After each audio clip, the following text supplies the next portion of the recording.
So, welcome to the Saddle Road Press First Sunday Reading and Conversation for November.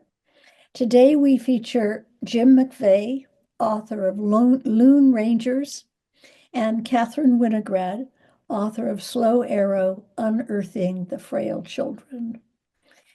Before we begin, please note that we will not have a First Sunday event in December, but we will begin again on January 4th, 2026, with Diane Gilliam, author of Linny Step, and George Ella Lyon, author of Don't You Remember. And then on February 1st, I will be reading new poems and talking with Phil Terman, author of My Blossoming Everything. Now to today's authors. In 1984, Jim McVey worked as a wildlife biologist on a loon survey in the Adirondacks, which is the background for his novel Loon Rangers. He taught English and creative writing at the University of Colorado for 25 years and is the author of 5 books, including The Wild Upriver and Other Stories and The Way Home, Essays on the Outside West.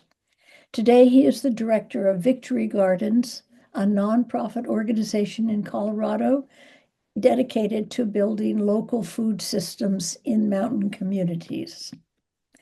Kathryn Winograd is a Colorado essayist, poet, and photographer who divides her time between a high mountain meadow cabin above Phantom Canyon and the suburbs near the South Platte Riparian. A longtime educator and arts advocate, her books include Air into Breath, Slow Arrow, and her most recent hybrid book of prose poems, photography, and prose, This Visible Speaking, Catching Light Through the Camera's Eyes. So now I will turn it over to Jim and Kathryn. Great. We thought we would begin by looking at form. In as much as our books are different, mine is fiction, hers is nonfiction. And I'll give you a little background about my own experience with the two forms. I do write in both fiction and nonfiction.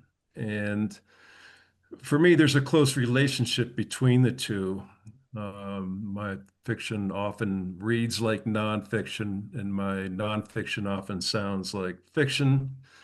But I will say that my fiction is typically grounded in real places and personal experiences. The stories I end up writing appear to me initially either in the form of fiction or nonfiction. I never have too much of a problem deciding on the forms, and usually it's the nature of the story which dictates the form.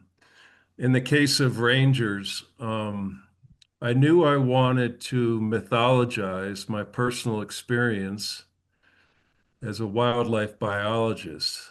In particular, I wanted to place the story of the Loon Survey in a broader context of climate change, species extinction, and the demise of the natural world in general. So Loon Rangers is based, as Ruth explained, on a summer working for the New York State Department of Environmental Conservation on a common loon survey in the northern Adirondacks in 1984. Like Miles, I kept a journal with extensive field notes, some of which found their way into the novel. But Loon Rangers is fiction, and Miles is an unreliable narrator. Alienated from mainstream American culture, he comes to identify with loons, whose behaviors, developed over millions of years of evolution, are rendered inappropriate in the modern world. It's a world turned upside down, and I'll give you an example of this, which is in the book, but I'm not going to be reading about it. So from the air, and first of all, loons are the species, as a species, they're 60 million years old, one of the oldest birds on the planet. But as a loon flies, and this was an anecdote I heard in the Saranac Lake where we were.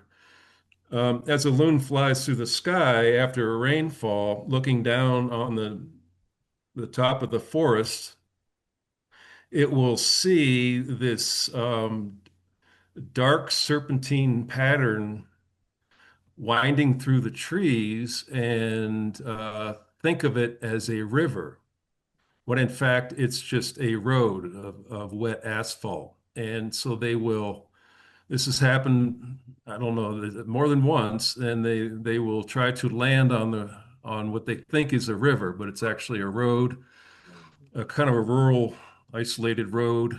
And because their legs are extend horizontally and back of their body, they are not designed for walking. So they don't walk. They're great divers and great swimmers, but they can't walk. So they end up on the road pretty helpless. So I really found that to be kind of like a poignant metaphor, I guess, for things.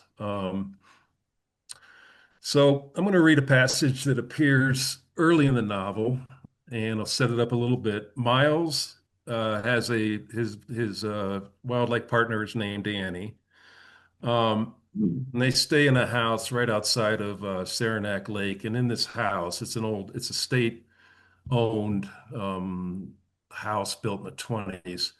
And there's a library in there. So part of his job is to find out as much as he can about loons. So he's reading science papers, but he tries to find out some more general information about the loon. And so he's in the library, and the caretaker of the house, who's alluded to, his name is Flashlight, locally nicknamed Flashlight for his wandering eye. Well, he's an interesting character. He's a doomsayer and obsessed with what he sees in the world as signs of an impending apocalypse. So just to make sure you know where that's coming from. And he caretakes, among other things, the library as well. So here goes. And Miles is our narrator. I pick up where I left off with the loon, reading about its communication system in four basic calls: wail, hoot, tremolo, yodel. The wail is used when one loon is trying to locate another. The hoot, vocalized in different pitches, is used in quiet conversation. The tremolo typically indicates alarm or distress in the presence of another loon or predator. Finally, the yodel is used to announce and defend territory. It may also function to indicate a bird's particular identity, as individual males have been known to display their own unique versions of this call. Recent studies indicate that the yodels of males may also describe specific places. It's been shown that different loons display the same yodel in the same place. That is, a territory's yodel remains the same even when different males come to inhabit it. Not only that, the yodel is used nowhere else but in that particular place. Because there may be dozens of variations on the four basic vocalizations, it's fair to say that the communication system of loons is yet to be fully understood. I always thought of the world's creatures, only people knew language. At least that's what I was told. By people, of course. And what could loons be saying to each other with all those different sounds? I am here in this place, and this is what it looks like. Beware, here comes a raccoon. Get your tail feathers over here. It's your turn to sit on the nest. And by the way, the Miles is part of his job again is to keep a journal of the experiences throughout the whole summer. So what you're reading really here, the journal becomes the basis of the novel at large. Well, a single loon has anywhere between 18,000 and 20,000 feathers. In addition to the black and white contour feathers, loons have soft down feathers that insulate the body. To protect these highly absorbent down feathers, the contour feathers fit tightly together so that drops of water can't squeeze between them. In addition to the checkered feathers, loons display a glossy black head, white striped neck, and white underbody. The checkered plumage serves a survival purpose, providing camouflage for the bird on the sun-flecked surface of rivers and lakes. Even the diamond-shaped necklace is designed to mimic a V-wake on the water. Nothing wrong with camouflage. It's every bit as useful today as it was 60 million years ago. Still, it's crazy to think that nature could come up with such a wild design. Checkerboard feathers, zebra striped neck, spooky red eyes. It's like something from another world. And what was happening 60 million years ago to produce such a bizarre creature? What kind of world was it? I open a book on the history of the Earth and thumb through the pages until I get to the Paleocene, where I learn that something dramatic happened 65 million years ago to put an end to the dinosaurs. It may have been volcanoes or earthquakes or a meteor hit, but something occurred to cause the Earth's climate to become cooler and drier, driving most dinosaur groups to extinction. Part of the problem for dinosaurs was their inability to get around. As opportunists, they were unwieldy. They couldn't scrounge and scavenge like smaller creatures. One such critter was a furry, shrew-like rodent that prowled the trees at night, feeding on insects. As an early mammal, this rodent would turn out to be the ancestor of tree shrews, flying lemurs, and primates, humans included. With dinosaurs out of the way, small animals and birds diversified into new species to fill the niches vacated by their dead predators. Some of these new species eventually became quite large. For instance, an array of flightless, meat-eating terror birds evolved, preying on smaller mammals and reptiles. One of these birds, the terror crane, grew to be 9 feet tall with a head the size of a donkey's. There were other predators to fear. The oceans were patrolled by Basilosaurus, an early ancestor of the whale that grew to be 80 feet in length with a mouth full of sharp teeth. A South American snake, the giant Titanoboa, stretched 45 feet long and weighed over a ton, bigger than a London bus, according to the book. It doesn't say what kind of bus, so I'm guessing it's one of those double-decker jobs. 60 million years ago, there were no Adirondacks, and the climate was warmer than it is now. A loon in these parts would have been neighbors to a two-horned rhino and a horse that stood 16 inches high. Soon there would be mastodons and small-faced bears, saber-toothed tigers, and American cheetahs. Meanwhile, out in the ocean, the mega-toothed shark was making a name for itself as the most fearsome carnivore ever. The megatooth grew to be over 60 feet long, larger than a whale shark. It had 276 teeth, each up to 7 inches long, all packed into jaws that were 7 feet wide and 9 feet high. So for millions of years, the loon is minding its own business when all of a sudden the ground beneath him starts to rise and keeps on rising until the Adirondacks are formed. This all happened about 5 million years ago, not a lot in Earth years, or loon years for that matter. And so I'm going to skip ahead here past all the geologic information. The first people to see the Adirondacks were the Iroquois, who fled their homes along the St. Lawrence to get away from the Algonquins. The Iroquois eventually settled south of the Adirondacks in what is now central New York. It seems neither group had any real interest in occupying the mountains, both referring to the area as the Dismal Wilderness. As for the name Adirondack, it translates loosely into bark eater, a name given to the Algonquins by the Iroquois. Apparently, the Algonquins didn't amount to much in the way of hunting or farming, this according to the Iroquois. As for loons, they were pretty much left alone by Indians. Because they were fish eaters, their meat wasn't valued. The first European to see the Adirondacks was probably Samuel de Champlain, traveling up the St. Lawrence in 1607. Then came French trappers and Jesuit missionaries. followed by miners and loggers and farmers. Roads were built for stagecoaches. By the early 1900s, the tourist trade was in full swing. Fancy lodges were built along the shorelines of lakes. Steamers brought hordes of vacationers seeking leisure and entertainment. Considered a nuisance by fishermen, loons were shot on sight, oftentimes by tourists from the rails of passing ships. In response, loons developed the technique of exposing only their mouths above water when taking a breath. Quite the trick, and to think they learned this in short order. First, to figure out that people wanted to shoot them, and second, to devise a tactic to counter the threat. Continents floating around the world, mountains rising and falling, oceans coming and going, the terror crane and megatooth and bloodthirsty tourists. The loon has survived it all. Well, by this time I'm pretty worn out from all the reading, so I return to the books to the shelves and get ready to leave. Just as I'm on my way out, I catch sight of Flashlight's cardboard box with all the newspaper articles. Curiosity gets the better of me, so I grab a handful of clippings and flip through the headlines. Revenge of the virus.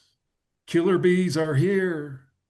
The next ice age won't be so nice. Cockroaches and slugs to inherit the earth. On the wall above the box is a large corkboard with a dozen newspaper photographs tacked neatly in place. The pictures show animals caught in strange situations and predicaments. One photo shows an alligator on a paved road beneath a sign that reads, "Slow down, alligator crossing." Another tells of a horned owl that flies off her nest in a barn to distract the farmer every time he walks through the door. There's a picture of an elk in Sweden, drunk after eating too many rotten apples and biting a girl in the butt as she played in a sandbox. Not an uncommon occurrence, apparently. The caption reads, quote, "A year earlier, a drunken bull elk was shot after attacked an 8-year-old boy. Yet another intemperate elk laid siege to a schoolhouse," end quote. Instincts gone awry. Evolution run amok. I asked you a couple questions about first to talk a little bit about your piece, just because Sure. for those who haven't read it, Jim's novel is made up of so many stories. There's the main narrative of Miles and Annie and their survey work that they do and their growing infatuation. And then I don't want to be a spoiler, but what happens at the end. But all these other characters come in with stories. Miles does his research and reads books and newspaper clippings. Miles does a journal, which he starts, which is really difficult for him to do. But then as the book proceeds, you see it becoming more and more beautiful.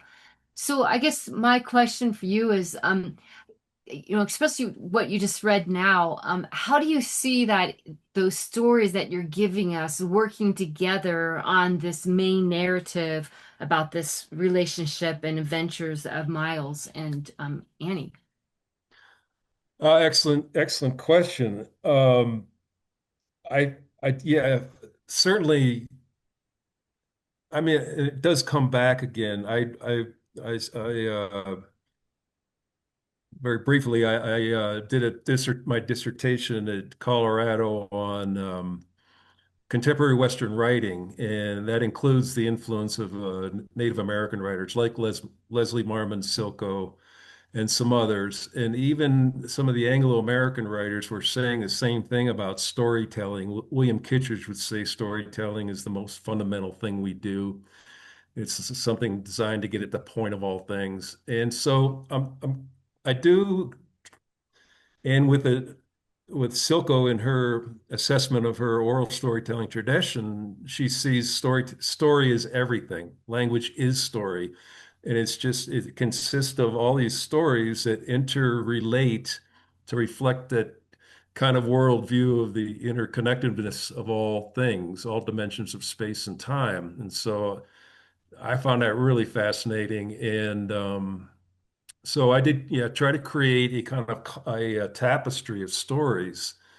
Um, and a lot of them, yeah, are presented in kind of oral form. Yeah, it's all written, it's all text, but there are a lot of characters, and I'll read that my next passage I'll read is has that same technique of somebody telling a story in front of other people in kind of a with an oral quality to it, oral storytelling quality. So yeah, that's that stuff is for me. It's pretty real. Certainly the influence of Native American traditions. Interesting. Well, I'll just use that then as a segue into my work because when Jim and I first met, he talked about the Silko essay, and I was a poet. I got my MFA at the University of Iowa, my PhD in literature and poetry from the University of Denver. And then I had a chance to do a MFA, to be an MFA faculty member for a non-residence program in Ashland, Ohio. And I remember, and it was only poetry and crave nonfiction. And I remember sitting there in the audience listening, and what I feel so bad is I can't remember which crave nonfiction writer came because he came on early days. But I mean, it was like I was just being hit over the head. Like I was like, this is poetry. Crave nonfiction is poetry. This is poetry. And so I found myself gravitating to the whole idea of being able to create prose that takes meaning from juxtaposition, that it's multi-threaded. And it made me think of this Silko essay because she talks about how story is like a web, a spider's web. And I think that's true. And so I found myself doing, when I did Slow Arrow, Unearthing the Frail Children, I had certain threads that came to me as I was working on the pieces. And as I worked with them, I began to realize that they were beginning to speak to each other, which is what happens in poetry. Image speaks to image. That's what meaning comes from. And so Slow Arrow arrived. It's been called a linked and braided lyric essays, a meditation. At the time I was writing these, my mother was widowed. She came to Colorado to live near me to spend her last days. And I started taking her around the Teller County area where we have a cabin. And that is not in a sexy place of Colorado. That is not Aspen. Or this is old mining towns and high mountain meadows. And so if you look at it I mean, I think it's beautiful, but like right now, before there's snow, my husband was like, "This is really ugly," because a lot of grass and scraggy, weedy aspens, etc. But when I started taking my mother around to all these places in Teller County and learning the geological history and the myths, and started to realize that there's just this beautiful mass of things beneath the landscape, and I started to use those to write about really my mother coming to be with me. I'm going to read from pieces. The first one is Breviaries of the Ghost. And at the time my mom came, Colorado was experiencing this terrible drought. And we had something called SAD going on, sudden aspen decline. So all the aspens around our cabin were just dying, just so many trees, which was so distressing. And at the same time, my a woman came to me. I was teaching at the community college, and she had this sheath of poems handwritten, and she said, and she was weeping, and she said, I want to know if my son's poems are good. And he had died, and she was coming and wanting me to judge his poetry, which was shocking to me. And so that became part of the story. The breviaries of the ghost. And then breviaries comes from the Latin word, like these brief synoptic things. And I think in the Catholic religion, one of the popes made those daily prayers shorter. So they're called breviaries. So this is breviaries of the ghost. And I'm just going to read from the beginning, and then I'll stop at a certain point. And it begins with a quote from Tolstoy: "Art is an organ of human life, transmitting man's reasonable perception into feeling." This was supposed to be about the dying Western aspen and the long litany of their probable ailments, drought, sad, leaf rollers, heart rot. And I was going to stand here the whole time with a bundle of cut saplings in my forlorn arms in this little 40-acre mountain microcosm alongside Phantom Canyon, a winding road where once the Florence and Cripple Creek Railroad carried gold, the color of frost out of Victor and Cripple Creek mines. Dog hair. What I am holding. I looked it up. The Forest Service term for the multitudinous sucker shoots that an imperiled aspen colony throws out from its roots, and get this, its teats beneath the soil. These sickly half-start saplings I'm holding are the desperate attempts of my little dying forest to reclone itself, representatives of what is said to be the sudden die-off, sudden aspen decline, sad, of over 1/5 of Colorado's aspen trees since our drought of the early 2000s. That was what this essay was supposed to be about. And then there are my children's shoes hanging from our suburban garage rack, 4,323 feet below Phantom Canyon, in a place called Columbine Knolls, 1 mile from the high school, where two boys in trench coats slaughtered the children I read about on the stone markers of Rebel Hill, their parents still bumping against me in the local grocery store. My daughters have long since graduated from Columbine and college, and yet it is their child's shoes that bang my hip every time I squeeze past them in the car to dump the kitchen garbage. Can you see the open garage? Moon in the elms for lyrical effect. Its whiteness all we know to be rock that I'll call limpid, barely a veil. Now the daughters trot out, twins soon to be 5, and I line them up, curled hair, matching sweaters, pink lace roller skates, alongside the elementary school's chain-link fence, where I once cried on their first day of kindergarten, and then again on their first grade. Their time within us, do you see it, gone faster than the whole circling of the moon? But that's not the story, I think. Not even the fact that just 4 weeks ago I hired a young guy named Joseph from Kansas with an elastic hairband wrapped around his goatee and a chainsaw parked on his shoulder. He felled 19 of my standing dead, my ghost aspens, and numbered each rotted stump with orange spray paint so I could pay him $25 a tree. By that time, I did not lose even a single tear.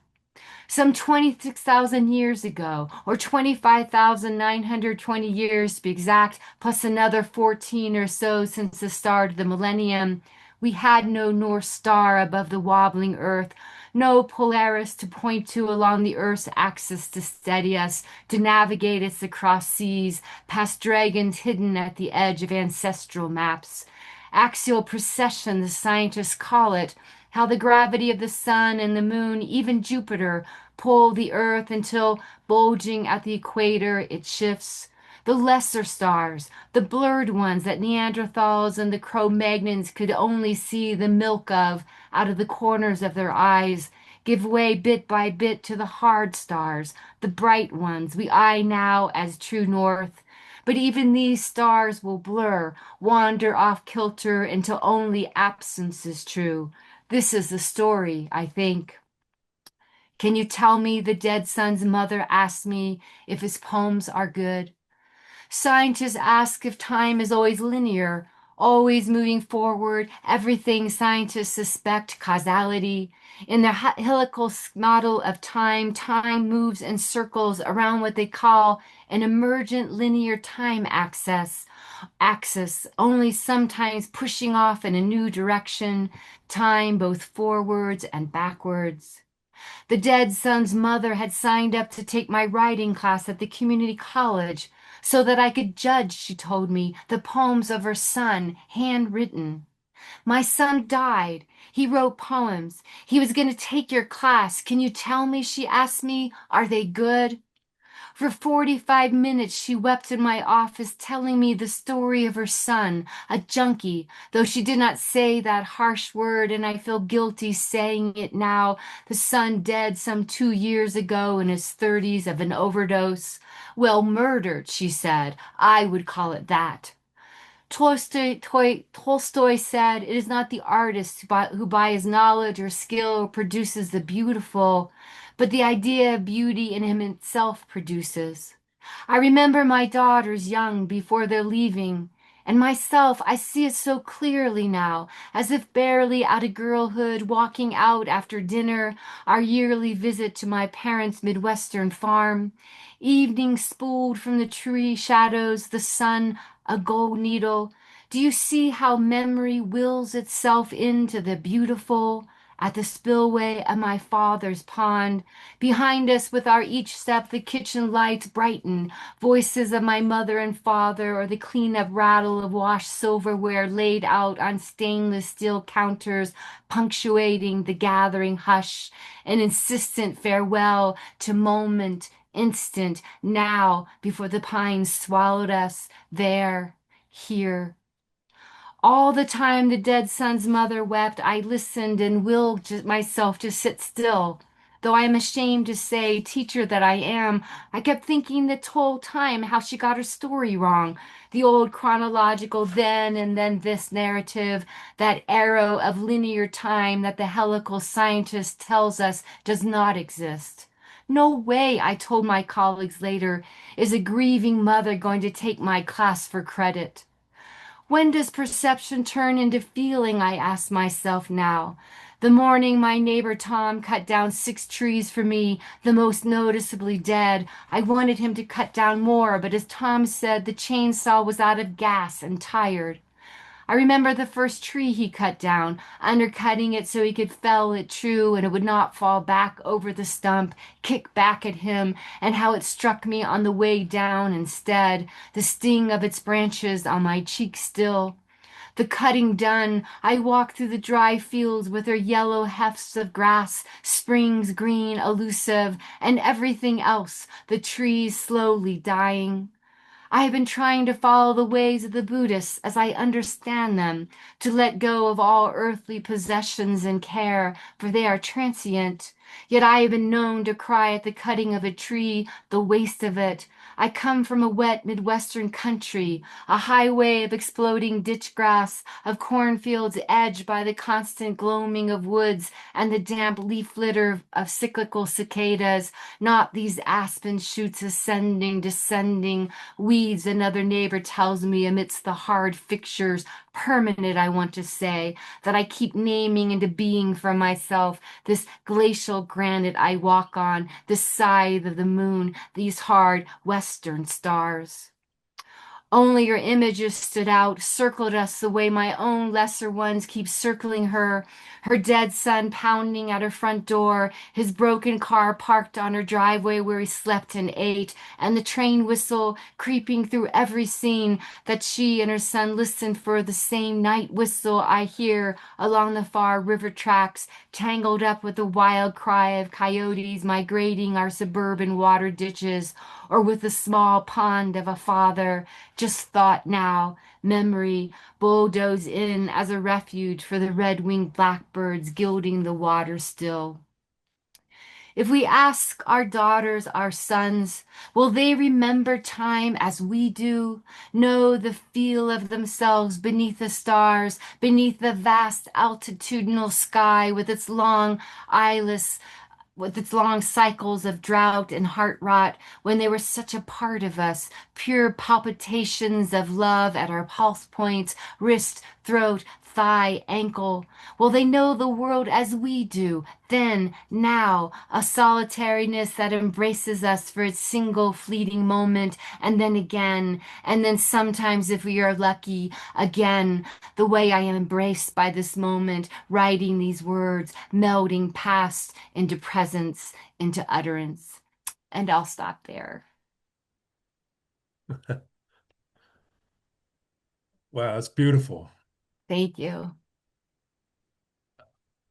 There's so many things and reading your work that come to mind, and we've talked about them, just you and I, prior to the event. And the one thing right at this point that I really kind of catches my attention from that reading, and then the next one I think you're going to do, from Frail Children, I think, yeah, is I'll characterize it as time. And so what these different passages, they're different stories, and narratives going on in this braided technique that you're so skillful at. The and I begin to think of them in terms of different kinds of time that are being evoked. And for instance, there's your lifetime, which spans back to the childhood in Ohio, all the way to the forward to the mother's move to Colorado. Historical time, the history of Phantom Canyon in the Teller County. Geologic time, especially, I think we'll get in your next reading, and then what I'll call mythic time. Um, and I think we'll see a lot of that too with Persephone in the next reading that you do. So it struck me that I'm trying to do the same thing in the novel in fiction form.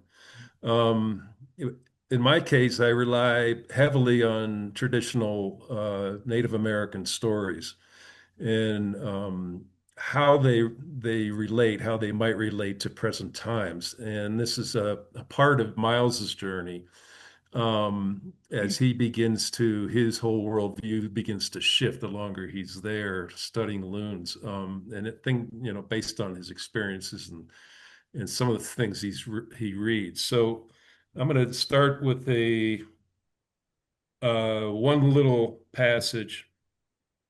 Again, it has to do with loons in the context of Native American ancient traditional story. Uh, and it begins too with their call, the loon, the whale, which I don't know if I can represent it, but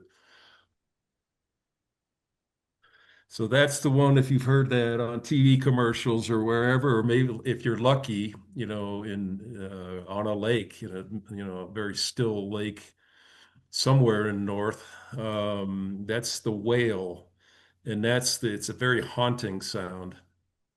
So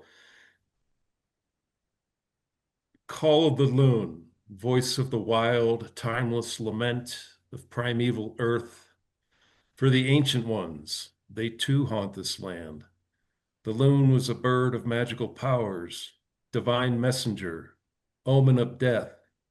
When water covered the world and the Creator decreed that there should be land, he told the animals to dive into the watery depths and return with mud.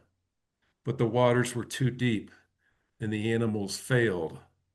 Even the loon, best diver of all, emerged disappointed, believing that it too had failed. But as the loon turned to go, waving goodbye, all noticed the glimmer of mud on his foot. For the Cree, the wail of a loon represents the voice of a fallen warrior, denied entry into the next world. The haunting cry of the dead, caught between worlds, destined to wander without a home.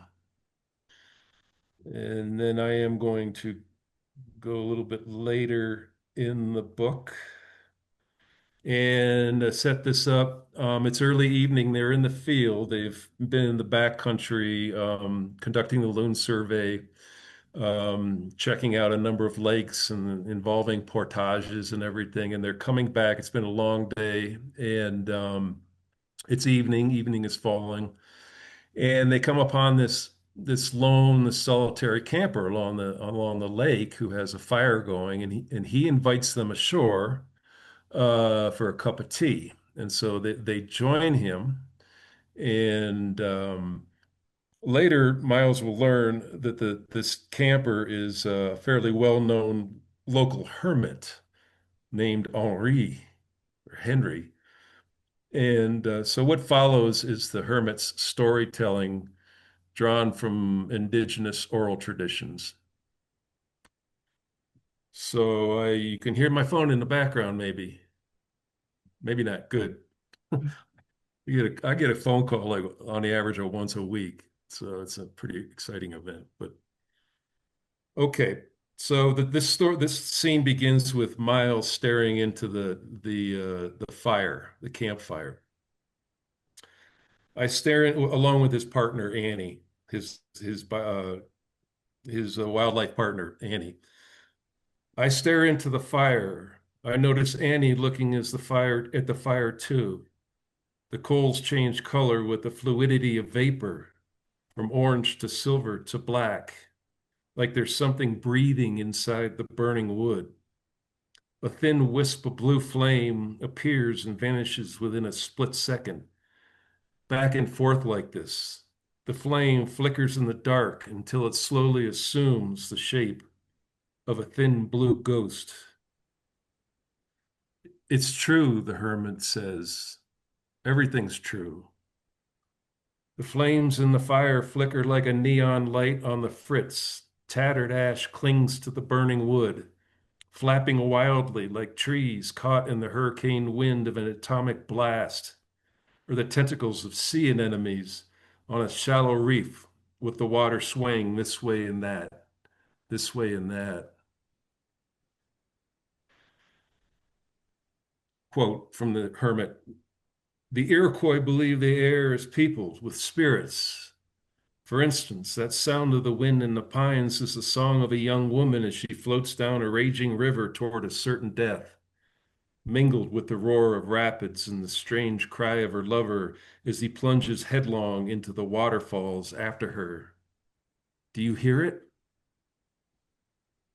And this fire, a giant spirit feeding on smaller spirits. The stronger the wind, the bigger the flames. There are spirits everywhere. The northern lights are the reflection of campfires burning in the hereafter. And see those two moons over there? A gift given to peaceful tribes to help them ward off attacks from invading warriors.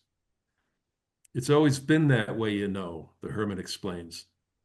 Thing is, there's no difference between, I mean, it's still happening. It's all happening. But how do I say this? No, it's impossible to explain. All we can ever know are the effects. The effects. I look back into the fire.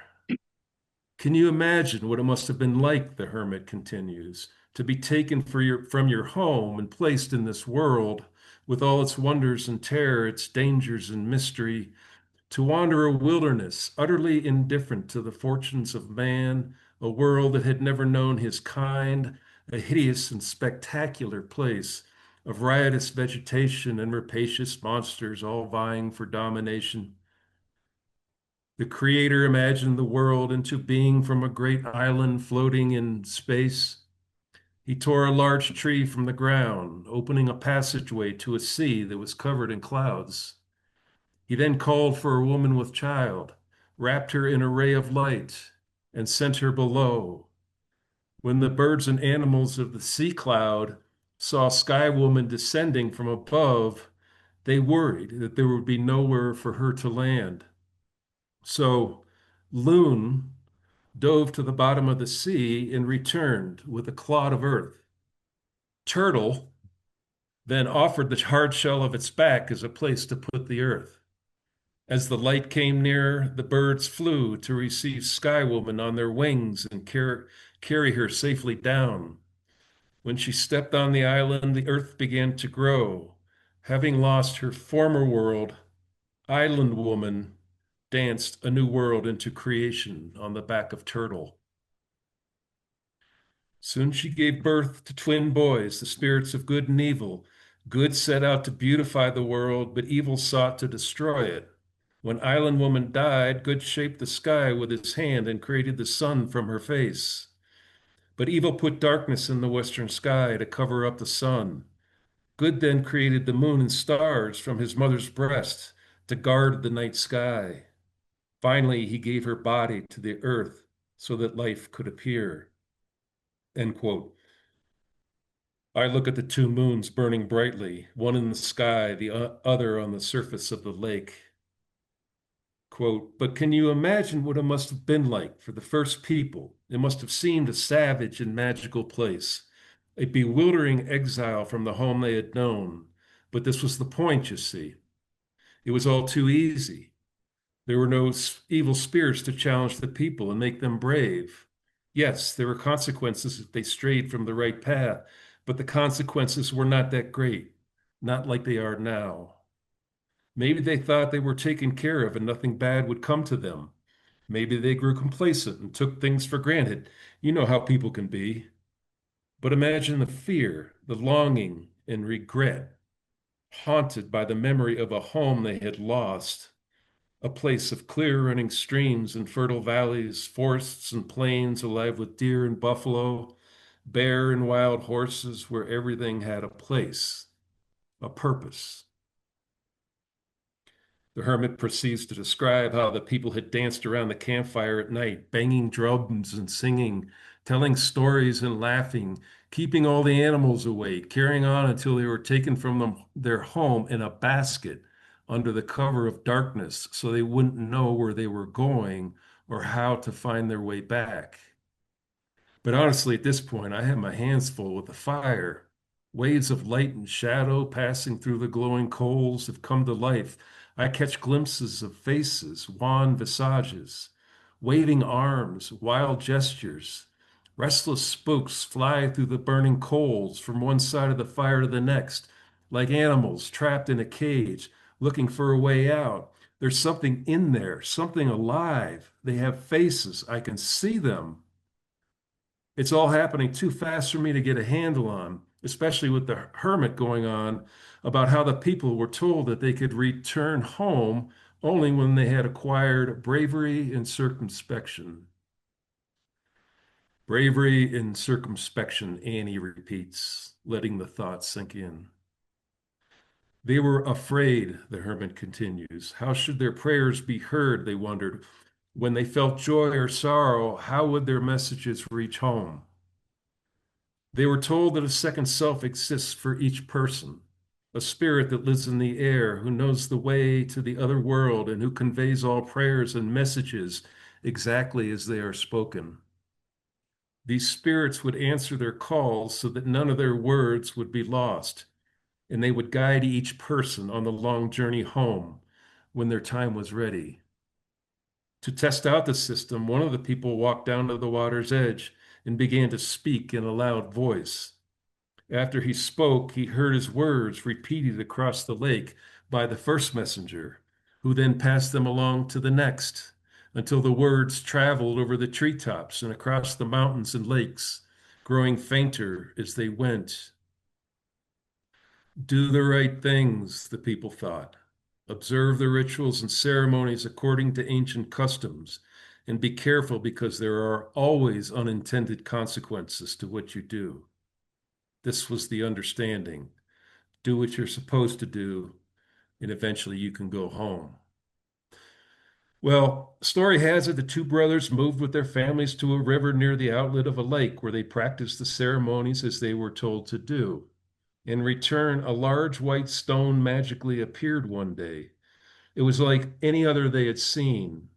It was understood that they should hold their councils and ceremonies around the sacred stone, and if ever they moved from their village, the stone would follow. Sure enough, when they moved to a different location on the lake, the stone magically appeared. They moved two more times, eventually to the top of a mountain, and each time the stone followed.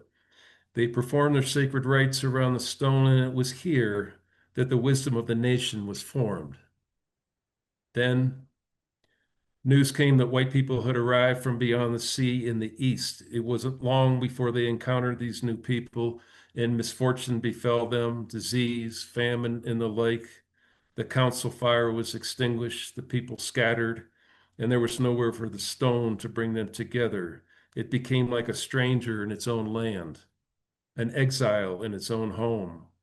Once the faith of the people was broken, the magic was lost. The stone became just another ordinary rock.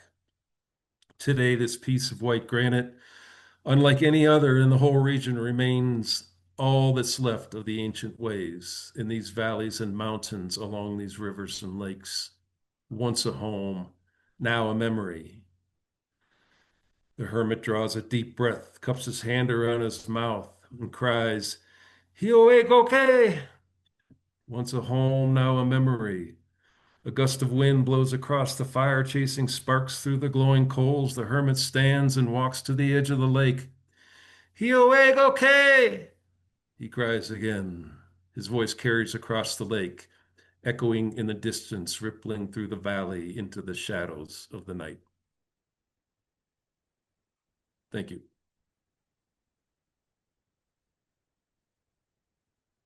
Yeah, I Um, really love that passage.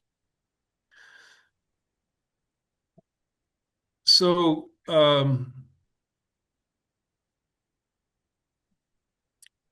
that's yeah. There's so it begins a lot of thoughts that come to mind, but I think that too that this is as a novel, it's fiction. It does draw. Those are actual stories that I researched.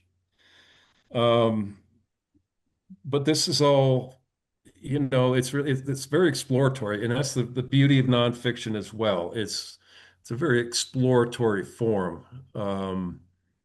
It's not so much as the truth claims you come up with at the end as the quality of questions that you pose, and that's the beauty of, I think, a lot of this writing. So I'll turn it over to Kathy at this point. Well, I don't, we have like 5 minutes left, so I think I don't know what, I'll read a little bit from this piece from Unearthing the Frail Children. Unearthing the Frail Children, the term frail children came from a paleontologist called Scudder. He did work back in the early 1800s, and in the fluorescent valley, which is near my cabin, and he found fossils for over 15,000 different species. But in those 15,000, he found 8 butterfly fossils because butterfly fossils are so difficult. Well, how can a butterfly be a fossil? But he felt like the butterflies were frail children because they were in a world of eaters and eaten, and they were alive for such a short time. And their wings, though, showed that beauty, even though they were, already aspiring. And so I took my mother to a quarry where you could actually go in. There was a big pile of shale, and you could take a butter knife and a razor, and you could slowly peel off the layers of shale, and then you come up with these beautiful fossils that were called carbon shadows and mirror images. They weren't hard, but there was this beautiful and so, again, this book is really was about trying to understand my mother and father and what happened to my father. He died so unexpectedly from Alzheimer's, and we couldn't understand what was going on. And so finally, when my mom shows up, several years later, she's kind of losing it, and then she tells me the secret, but I won't tell you the secret right now. I'm gonna read a little bit and then I'll stop. This is called Unearthing the Frail Children. Absolutely nothing here, Mother says.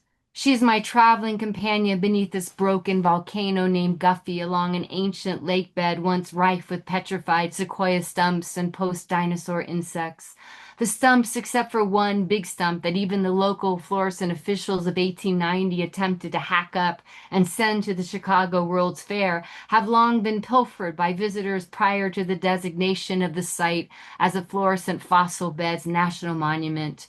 And the 1,700 fossil species of leaf, bird, and insect once roiling the air above this vanished lake long turned to stone.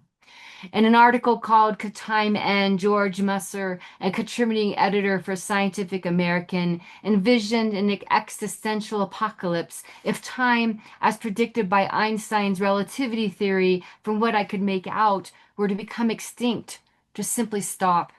No new life would emerge from ashes, Musser warns. No rebirth then. I tried explaining to my mother, no molecular recycling in the same way there is none for these fossilized birds and insects caught by drifting volcanic ash some 35 million years ago. Their sterile rebirths left only to man-made chisels and the geological hammers that release them. Time for them in their own apocalypse, both ending and everlasting. I know that feeling, Mother says. So my mom moves like 7 minutes from me, and we're going to this Teller County quarry. Um, and Years later now, my mother lives 7 minutes from me in a senior community home, and we are driving through Teller County beyond the boundaries of a fossil monument to a little family-run quarry where I try my hand at fossil finding, wedging the rented razor blade between layers of paper shale, each skin of stone the remnant of a volcanic eruption, and then breaking apart old world sheath by sheath, peeling each apart to find their fossils, carbon shadow and mirror image lifting whole at my fingers' touch if I'm lucky, and if I'm not, crumbling down to an altar of shale and pumice, memory and dream where I kneel. So during this essay, my mom keeps calling me from the past. My father was dying, and she would call me to tell me, and then say, you don't need to come. You don't have to come. You could just hang up. And my sister and I do come. We do come for his last breaths because we want to, but we don't understand why he's dying. And so I'll just read that in this part. So we're with my aunt and my uncle pick us up, and my sister is a nurse. Do you know what's going on? She asked my aunt and the uncle who will drop dead in the kitchen of their Michigan cabin within scarcely a year. My sister is a nurse. Why is he dying? No one knows. Later, not this day nor that day, my mother will explain to me in a car amidst errands that she had to take him to the state hospital, where my sister still questions the drugs they gave him because he's becoming violent. And my brother will give me these shadow images. Our father, the doctor, what did he know even then that we did not? Begging my brother, get me out of here. He follows my brother to the automatic door as if he can go home. Did he really have Alzheimer's? My sister will one day ask me over the phone. It was the disease of that day. My brother turning back to the closed door and the tiny window glass, carbon shadow, mirror image our father presses his face against. For a long time after his death, though Musser claims that the orderedness of matter in the universe gives us a sense of progression from past to future that doesn't actually exist, my father returned to me in dreams, a flash in the scattered periphery, a wave, a half smile. Once my brother and I climbed stairs with him, a small paper version of my father clinging to my brother's arms as I helped steer him up the stairs to where my mother sat against the wall waiting. On the last step, my father stopped, leaned over, clear water rushing out of him, my mother crying out, and my father, the doctor, saying, well, that's it. In the dream, I hold his arm again, warmth of his skin, the weight and heft of its scars that mark it.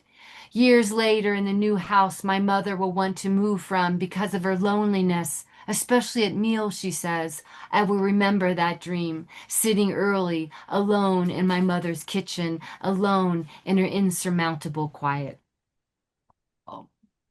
And it goes on from there. So, but I do discover in that going to that quarry that my father is like one of those carbon shadow fossils, and both here and both not here finally.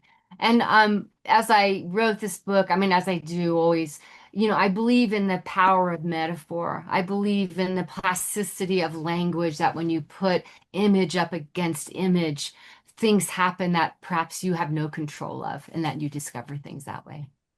Yeah, Yes, there's that's beautiful. Thank you. Yeah, yeah, that was beautiful. Thanks, Sam. with just one little quick note. Um, you had a really nice passage, Kathy, where you mentioned Aristotle's belief in spontaneous generation, life out of non-life, Yeah. um, as opposed to the more cause and effect of the material earth, I guess.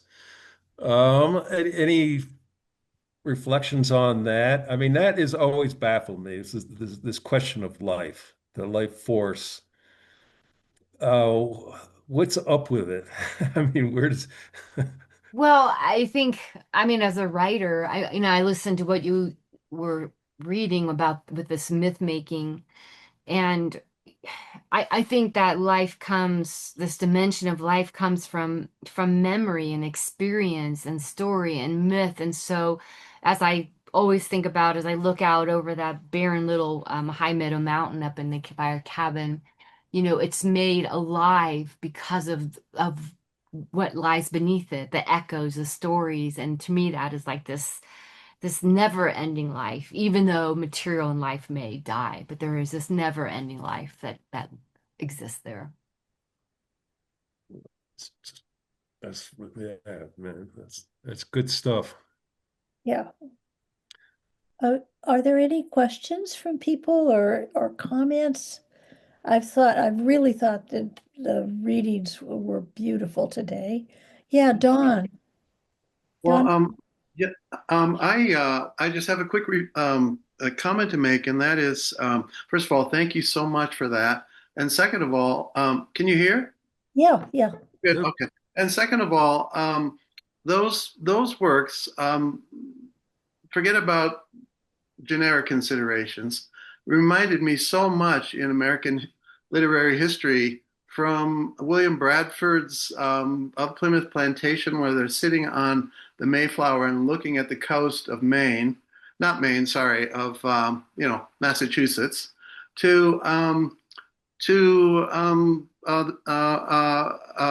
obviously James Fenimore Cooper's Leatherstocking Tales, that awe of the land, all the way to Nick Carraway yeah, in Great Gatsby, who was Gatsby. talking Yeah. about when the Dutch arrived on Long Island and there was that green breast of land, and that moment of discovery of the land is what comes across in both of your works. And we sort of been shadowing each other across the country because I'm from Ohio. I owned a Oh, cabin in the Adirondacks for many years.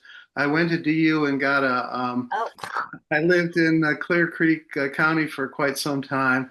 I lived in Denver for several years. So, I relate. I relate. I need to move to the Adirondacks now. Yeah, I the kind of Adirondacks, complete the circle. they're gorgeous. Yeah. So I'm very touched by all of it. It's beautiful. And Kathy, your poem, your sorry, not your poem, but your there's I don't make a distinction I was between. going to say, because to me it reads like a poetry slam to me. To be That's Yeah. what quite everybody honest. says. That's It's what a everybody slam. There's no says. doubt about it. It's a slam. Yeah, I've heard that before. Okay, well, as I said at the beginning, but for those of you that missed it, there will not be a Saddle Road Press event in December, but we'll begin again in January with Diane Gilliam and Georgella Lyon. And then on February 1st, I will read with Phil Turman, who's here now, and I'll be reading some new poems, and I think probably Phil will too. Um, so yes, we'll see you in the new year, and happy holidays to everyone.